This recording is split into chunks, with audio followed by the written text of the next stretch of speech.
আসসালামু আলাইকুম। এখন শুনবেন সংবাদ শিরোনাম। মিশ্র যানবাহনের বিশৃঙ্খল চলাচল রাজধানীর প্রগতি সরণিতে, অব্যবস্থাপনায় স্থবির প্রায় গাড়ির চাকা, চরম ভোগান্তিতে চলাচলকারীরা।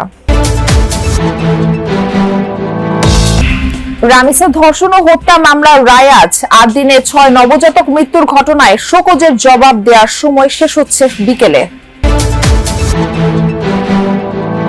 ঐতিহাসিক ৬ দফা দিবস আজ। বৈষম্যের বিরুদ্ধে সোচ্চার হওয়ার আন্দোলন, স্বাধীনতা সংগ্রামের গতিপথ নির্ধারণ করেছিল এই কর্মসূচি।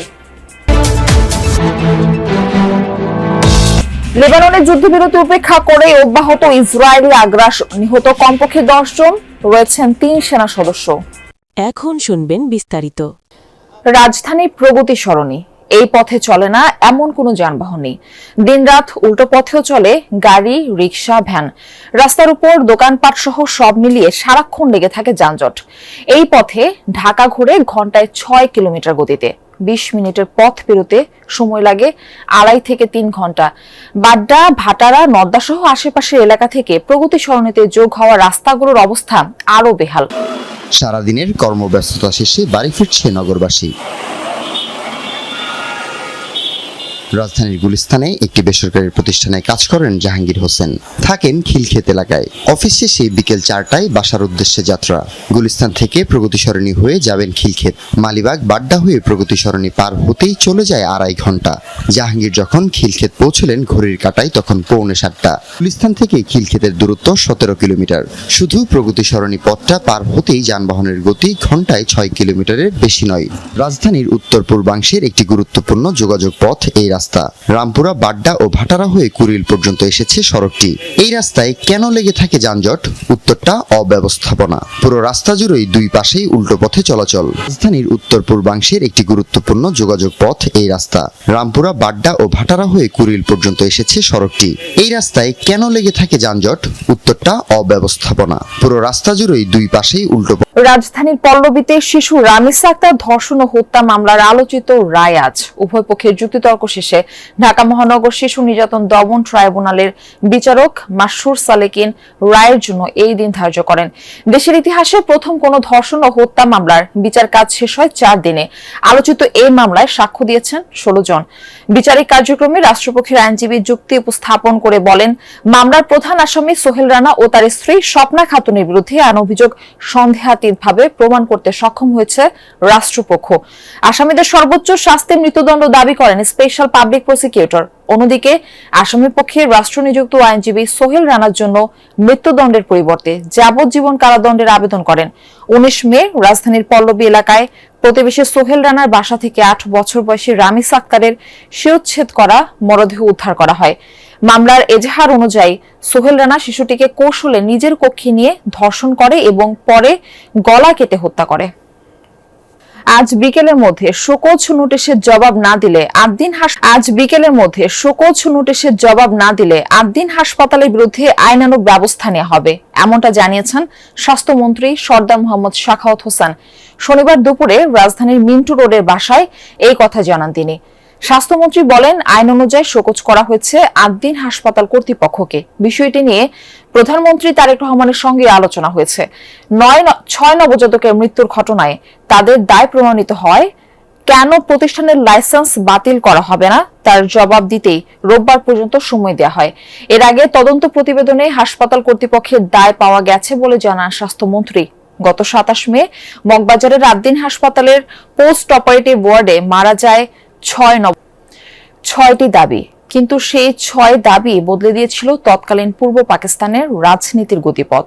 স্বায়ত্তশাসনের দাবিতে ১৯৬৬ সালের ৭ জুন যে আন্দোলনের সূচনা, তা পরবর্তী গণ অভ্যুত্থান, গণ আন্দোলন এবং স্বাধীনতা সংগ্রামের পথকে প্রভাবিত করে। আজ ৬ দফা দিবসে ফিরে দেখা সেই ঐতিহাসিক অধ্যায়। বিস্তারিত। পশ্চিম পাকিস্তানি শাসক গোষ্ঠীর শোষণ ও বৈষম্যমূলক নীতির বিরুদ্ধে লড়াই করেছেন শেরেবাংলা একে ফজলুল হক, হোসেন শহীদ সোহরাওয়ার্দী, মাওলানা আব্দুল হামিদ খান ভাসানী সহ আরও অনেকে। তবে সে লড়াই গতি পায় ৬০-এর দশকে বঙ্গবন্ধু শেখ মুজিবুর রহমানের নেতৃত্বে। hands of central government or the 1966 সালের 5 ফেব্রুয়ারি লাহোরে ঐতিহাসিক 6 দফা প্রস্তাব পেশ করেন বঙ্গবন্ধু। এসব দাবি আদায়ে ওই বছরের 7 জুন দেশব্যাপী তীব্র গণ আন্দোলনের সূচনা হয়। হরতালে গুলি চালায় পুলিশ, ইপিআর। এতে ঢাকা ও নারায়ণগঞ্জে মনু মিয়া, মুজিবুল হক সহ অনেকে শহীদ হন। 6 দফা হয়ে ওঠে বাঙালির মুক্তির সনদ।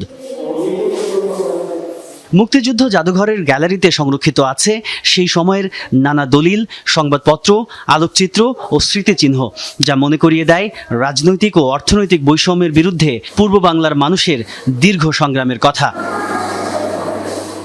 6 দফার মূল লক্ষ্য ছিল তৎকালীন পূর্ব পাকিস্তানের জন্য অধিকতর স্বায়ত্তশাসন নিশ্চিত করা। দীর্ঘদিনের অসন্তোষের প্রেক্ষাপটে সামনে আসে এই কর্মসূচি।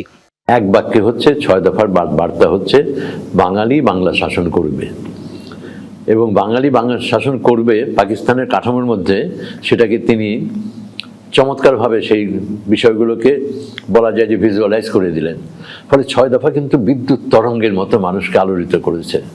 ধীরে ধীরে 6 দফা একটি রাজনৈতিক দলের কর্মসূচি থেকে পরিণত হয় গণমানুষের দাবিতে। ঐতিহাসিকদের মতে পরবর্তী সময়ে 1969-এর গণ অভ্যুত্থান ও স্বাধীনতা আন্দোলনের পেছনেও এর যুদ্ধবিরতি উপেক্ষা করে লেবাননে বর্বরতা চালিয়ে যাচ্ছে ইসরায়েলি বাহিনী। শনিবারও দেশটির দক্ষিণে নির্বিচার হামলায় প্রাণ গেছে কমপক্ষে 10 জনের। এদের মধ্যে 3 জন সেনা সদস্য। তারা হলেন ব্রিগেডিয়ার জেনারেল উইসাম সাবরা, ক্যাপ্টেন এলি খুরি এবং সেনা সদস্য হোসেন গাজাল। আইডিএফের দাবি যানবাহনটি তাদের জন্য হুমকি তৈরি করেছিল, কারণ তারা ইঙ্গিত পেয়েছেন হিজবুল্লাহ ওই এলাকা থেকে ইসরায়েলি সেনাদের উপর হামলার প্রস্তুতি নিচ্ছিল। ঘটনাটি তদন্তের কথাও জানিয়েছে তেল আবিব।